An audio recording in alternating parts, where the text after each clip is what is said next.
বিশ্ব রাস্তা, মানুষ চলাচলের রাস্তা, যে রাস্তা দিয়ে মানুষ চলাচল করে, এমন একটি রাস্তা দিয়ে আব্দুল্লাহ ইবনে তামির চলে যাচ্ছেন।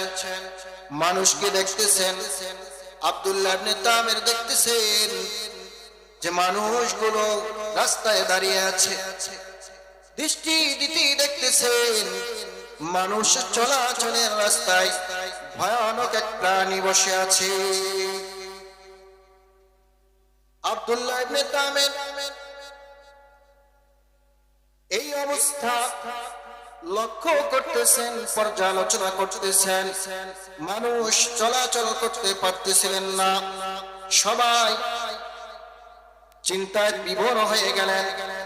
আব্দুল্লাহ ইবনে তামির তিনি বলতেছিলেন, আমার এখন তো একটা সময় এসেছে, আমার এখন পরীক্ষা করার সময় এসেছে, জাদুবিদ্যা সঠিক নাকি ঈসা আলাইহিস সালাতু ওয়াস সালামের ধর্ম সঠিক।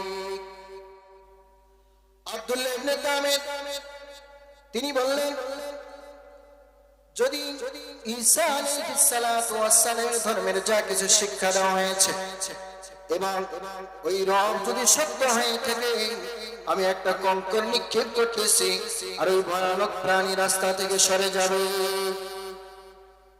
আল্লাহ পাক রব্বুল আলামিনের কুদরতি ইশারা, আব্দুল্লাহ ইবনে তামির এই কথা বলার পরে কঙ্কর নিক্ষেপ করার সাথে সাথে ভয়ানক প্রাণী তার রাস্তা থেকে চলে যায়।